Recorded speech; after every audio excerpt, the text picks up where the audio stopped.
Hey, welcome into this edition of Dolphins Today. Fired up to be with you. Even though we've turned the page into the offseason, each and every day that goes by is an opportunity for the Miami Dolphins to put one foot in front of the other and be ready for the upcoming 2024 season. And it starts with the perfect offseason. A lot of discussion about the important pending decisions that this Dolphins front office has to make. And on today's edition of Dolphins Today, we're going to dive in. So first, I think it's important to take the temperature of the current state of the Miami Dolphins and see exactly what is looming over the Miami Dolphins for this offseason.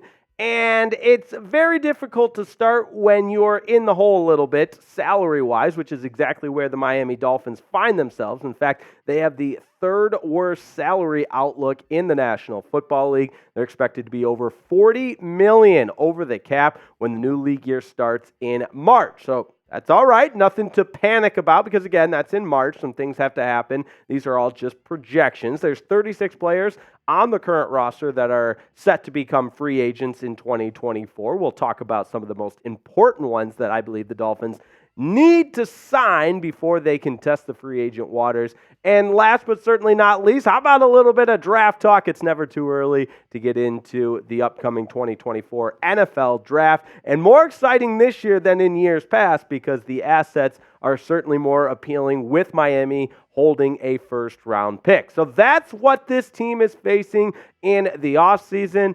And as that is standard practice, both Mike McDaniel and Chris Grier spoke to the media earlier this week to kind of kick off the offseason. There was a lot to take away from what Chris Grier said, but I found this quote rather intriguing because it's the exact opposite of how I think. Regarding the cap space situation, Chris Grier said, we're not really right now concerned about where we'll be in March salary cap-wise. So I say nonsense. We're going to talk about that right now. And the first step to my perfect offseason is helping with that salary situation by cutting Emmanuel Ogbah. Now, this might sound harsh, and you're probably thinking, Riepma, that's a professional with a family. He's got a job. Well, just relax for a second because Emmanuel Ogbah, releasing him makes a lot of sense, and it's nothing personal. It's just business. When you look at Emmanuel Ogbah, he's the highest paid Miami Dolphin per base salary. So some other contracts have more incentives, signing bonuses, this, that, and the other. But base salary-wise, Emmanuel Ogbah is your highest paid Miami Dolphin. And what's difficult is he doesn't exactly fit the scheme of first-year defensive coordinator Vic Fangio. Obviously, when he was offered that multi-deal, Vic Fangio was not the defensive coordinator. With Vic Fangio coming in, running a little bit different of a scheme defensively, it's been very apparent the entire season that Emmanuel Ogbah just did not fit that scheme. And he fell down the depth chart. And even in a position group that had a ton of injuries, he still never really stepped up and, in my opinion, earned what that salary represented. He should be one of the most impactful players for the Dolphins, and he just wasn't that. And if the Dolphins cut Emmanuel Ogbah before June 1st, they'll save roughly $15.8 million. You look at the stats, the production just not there. 15 games played, and that partly because he was a healthy scratch in some games. He was inactive in Week 17 as a healthy scratch, and you just don't see the production there. 5.5 sacks, 20 tackles. He did have the one interception earlier in the season, but if you're looking for an easy way to help with that salary cap deficit, releasing Emmanuel Ogbah is first and foremost on my to-do items for the perfect offseason. So you let me know what you think in the comments because I am as clear as I can possibly be with this one. Should Miami release Emmanuel Ogbah? It's real simple. Type Y for yes or N for no. I think it's a resounding yes because, as I mentioned, that would save them roughly $15 million to begin with if they do, in fact, release Emmanuel Ogbah. Now, coming up, we're just beginning on the perfect offseason. I've got 4 more steps for you. regarding a couple of them. Who should Miami sign in free agency? We will discuss. But first, I want to give a huge shout out to today's presenting sponsor, America's #1 meal delivery service, and you know that is Factor, proud sponsor of Dolphins Today. And as we turn the calendar into 2024, Factor is here to help you with those resolutions so you're ready for the new year. With Factor's ready-to-eat meal delivery service that takes the stress out of meal planning, and it also sets you up for success in the new year. And oh yeah, Factor meals are fresh, never frozen, also dietitian approved. And part of the convenience is you can skip the grocery store, you skip the prep work, all the cooking fatigue that coincides with making your food at home. Instead, have it delivered, and the meals take just 2 minutes to heat up. Over 35 meals to choose from per week, including options like keto, calorie smart, vegan, veggie, and so much more. And don't forget about the 55 weekly add-ons you'll have. A ton of nutritious and flavorful options to kickstart your resolutions. Oh, I'm getting hungry just looking at it. The sun-dried tomato chicken. Maybe I'll have that tonight for dinner. Maybe even the honey maple barbecue ground beef. It is to die for. And the other part I absolutely love, and call me lazy if you will, but I hate doing the dishes. And with Factor, there are no dishes. You just toss it away. It only takes 2 minutes to heat up as well. It's a win-win-win for everybody. So head to factormeals.com/FinsChat50. Use code FinsChat50 to get 50% off. That's code FinsChat50 at factormeals.com/FinsChat50 to get 50% off. And what do I always tell you? We love you and we care about you. So we'll put that link right in the comments and the description of today's video, so you have no excuse. Healthy meals, factormeals.com/FinsChat50 for 50% off. Now, I mentioned this Dolphins roster is loaded with pending free agents, and we're not going to go through every single one of them, but there are a couple that I would identify as top-of-the-line premier players in the NFL that I want to see Miami re-sign. So don't let this list overwhelm you because, again, it's not even the entire list of Dolphins pending free agents, but merely just an exercise to help you get a good idea of some notable 2024 free agents: Andrew Van Ginkel, Jerome Baker, Christian Wilkins, Connor Williams, Cedric Wilson, Braxton Berrios, Isaiah Wynn, Rob Hunt, Nick Needham, Deshaun Elliott, all among those notable 2024 free agents. And call this recency bias if you will. Maybe it's because I've been watching too much Hard Knocks, because he is one of the vocal leaders of this Miami Dolphins. But unequivocally, pound two fists on the desk, you got to pay Christian Wilkins. He is a premier, top-of-the-line, elite defensive tackle in the NFL,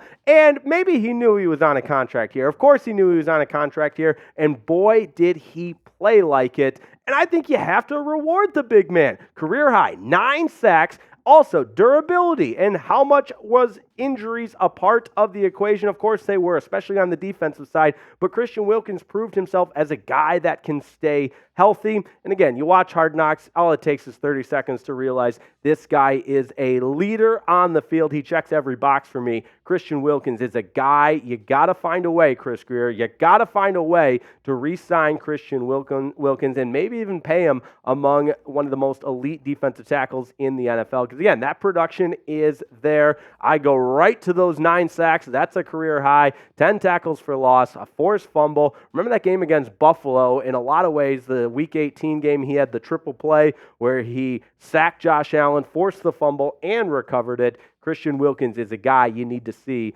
on this Miami Dolphins roster moving forward, and maybe that means some max money. So I'm very, very willing to part with Emmanuel Ogbah to save some money and use that to sign Christian Wilkins. And let's start exploring exactly what that would look like, because it's easy to say, yeah, sign the man. But the market value for a defensive tackle, as we see the NFL evolve, you look at guys like Aaron Donald. Obviously, I'm not saying Christian Wilkins is Aaron Donald, but that's a defensive tackle that can be a disruptor and take over a game defensively. Christian Wilkins is working his way towards that level. Again, I'm not saying he's Aaron Donald, but how about some of the other notable defensive tackles that have been paid recently as elite defensive tackles? You think of Quinnen Williams from the New York Jets, 4-year, $96 million deal, and Javon Hargrave, and Hargrave is even older than Christian Wilkins. Wilkins is 28, Williams is 26, Hargrave is 30. So even though these guys range in age, I think they represent what the market will dictate at that elite defensive tackle position. So I will give you my number, but I want to hear from you. How important is Christian Wilkins to the Miami Dolphins, and in particular, of course, the Miami Dolphins defense? He does play special teams as well. He blocks on the field goal team. But point being, how important is Christian Wilkins to the Miami Dolphins? Scale it for me in the comments, 1 through 10. I'm ready to say he's a 10. That's how important his leadership is, his on-field play, and everything in between. Christian Wilkins is a guy you got to re-sign. Now, the probably biggest elephant in the room as it relates to the Dolphins offseason is at the quarterback position and Tua's contract. Remember, the club optioned his 5th year of that rookie deal, so if nothing happens, Tua still is under contract for 1 more year, and it'll make about $23 million on that rookie deal. But here we are. He's drafted in 2020. And I think there's enough proof in the pudding, there's enough sample size, whatever cliche you want to use, that it's one of those you know what or get off the pot situations with Tua Tagovailoa this offseason. The Dolphins picked up his 5th year option, as I mentioned, in that rookie contract. So he's entering and is under contract, but is it time to pay the man? Let's look at some other quarterbacks from the 2020 draft class. And yeah, it is hard to believe, but Tua is the only one from the 2020 draft class. I should say the only quarterback from the notable 2020 draft class. Jordan Love also drafted in 2020, but obviously Joe Burrow got the bag, Justin Herbert got the bag, $52 million for Justin Herbert, I believe around $55 million for Joe Burrow. And I'm not saying Tua is going to demand that type of superstar money, but you would expect for him to at least be invested in by the organization more than just a 5th year option on a rookie deal. And if you want to say 2023 represented a prove-it year for Tua, well, he proved he could play 17 games, and he did quite well statistically. And before I get yelled at in all the comments, I know he didn't win the big games. We'll get to that in a second. But worth pointing out, most passing yards in the NFL, 2nd most yards per attempt behind only Brock Purdy from guys with at least 500 pass attempts. Completion percentage also up there as well. Pass touchdowns with 29 of them. And the rating, quarterback rating at 4th. And that is a guy that has done a lot to be able to establish himself as a premier quarterback in the National Football League. And again, in 2023, he led the NFL in passing. So here's the time. I think it is this offseason that you want to see Tua Tagovailoa extended. Now, what does that potential contract look like? Well, Adam Beasley of Pro Football Network says maybe even a 4-year, $180 million contract with $100 million guaranteed. So again, this isn't anything crazy like Joe Burrow or even crazier with Deshaun Watson, how he had all that guaranteed money up front, and guys like Dak Prescott who had all kinds of guaranteed money. You're looking at a more club-friendly deal in theory that would satisfy both camps, both Tua's camp as well as the Miami Dolphins. Here's what Chris Grier had to say about it. We've stayed in touch with Tua's agent, had good conversations throughout the year, and the goal is to have him here long term. So that might be the goal, but how does it actually work out? As far as Mike McDaniel is concerned, the head coach of the Miami Dolphins, who Tua has obviously thrived in his systems, I just want to see him make sure the curve continues to be exponential as far as his growth. And what we have seen from him in the past is that what he goes through. So with that said, why not one more? Let's see what Kurt Warner had to say about Tua Tagovailoa. He anticipates better than anyone and is extremely accurate with the football. Few people in the league would thrive doing what they asked Tua to do in Miami. So that's really important to note as well. I think Tua has the respect of a lot of people. And I think it can be summarized by saying Chris Grier, who in his press conference said, we're very excited about our core nucleus of players. So all that considered, if you're on board with Tua, let me know in the comments, type 1. And if you want him replaced, type 0. But I don't think it's happening. I think Tua Tagovailoa is the Miami Dolphins for the foreseeable future. Now, next step to our perfect offseason. Yes, we get to build through the draft this season. The Dolphins have been without first-round draft picks for what seems like forever. It's only been 2 years. But building through the draft will be so crucial. And get out your pen and paper. I don't expect you to memorize this, but it's important to note. Here's what the Dolphins have to work with in 2024. They've got the number 21 overall pick in the first round. That will rotate with the other losers from Wild Card Weekend. So in round 2, that becomes the 23rd selection, 55th overall. No pick in round 3. That was forfeited for tampering. Round 4, they had traded that pick to Denver earlier. Round 5, they've got the 23rd. That was in the Bradley Chubb deal, worth pointing out there in round 4. Round 5, they have the 23rd selection and the 156th overall, or that's the 156th overall selection, and so on and so forth into round 6. They have 2 picks, the 22nd as well as the 199th. Round 7, 21st selection, 238 overall. 6 total picks in 2024. What should the Dolphins and Chris Grier do with those picks? I think you got to start looking at the offensive line because, yes, there were times this offensive line performed well, but with the injuries and maybe even some of the potential pending free agents, there may be some holes on the offensive line. Teron Armstead might not be back next year. He's contemplated retirement. So the offensive line is so crucial to the success of this Miami Dolphins team that targeting an offensive lineman through the draft is an ideal way to go about the offseason, in my opinion. So what does that look like? Well, how about Jackson Powers Johnson? Arguably the best interior blocker. In fact, in the latest mock draft in The Athletic, he was mocked to go to the Dolphins at 21st overall. And I love his athleticism as a guard. Played for Oregon, who obviously is a prominent program under Dan Lanning. He has that big game experience. And more, we'll know more, obviously, after the combine. But initially, I love the idea of the Dolphins drafting an athletic interior offensive lineman. Some other names to keep your eye on: Amarius Mims out of Georgia, also an offensive lineman, plays more on the exterior as a tackle, but only started 8 games in his Georgia career. Tyler Guyton from Oklahoma, a guy to keep in mind as well. And then if you want to talk about some defensive linemen, because that's also an area, Byron Murphy, the second out of Texas, is projected to go in kind of that late first round area as well. Now, I've given you my take, but I want to hear from you. What position group should the Dolphins draft in the first round? Let me know if you're on the same page as me and you want an offensive lineman. Go ahead and let me know in the comments. If you say, no, I'm thinking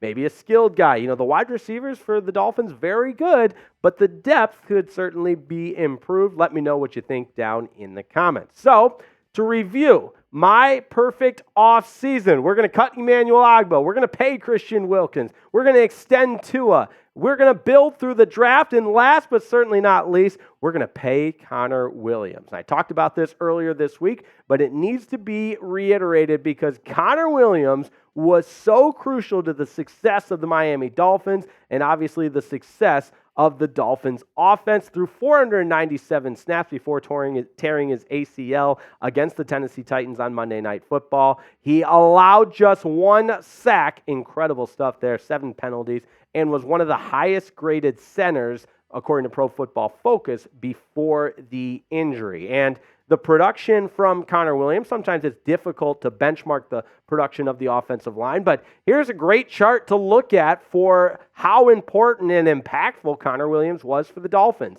9 games played, 9 games without Connor Williams. They were 4-5 without him, 7-2 with him. Better points per game with him, 34.2 compared to 22.9. The offense hums so much better with Connor Williams playing center, 461 yards per game compared to 339. And the offensive line as a total, this is not just Connor Williams, but 8, because we saw only 1 sack allowed by Connor Williams. But as a team, they allowed just 8 sacks in those 9 games when he was playing, 25 in 9 games without him. So Chris Grier and company, you got to figure out a way to pay Connor Williams. Christian Wilkins and Connor Williams represent the 2 free agents that I have my eye on as guys that are deserving of those big contracts and extensions. Now, you got my perfect offseason plan. Now it's time to take out your red pen and let me know what you think of that perfect offseason plan. And this is just the beginning. We're going to continue to add to this perfect offseason plan, but let me know what you think down in the comments. Give me a grade, A, B, C, D, or F on my offseason plan for the Miami Dolphins.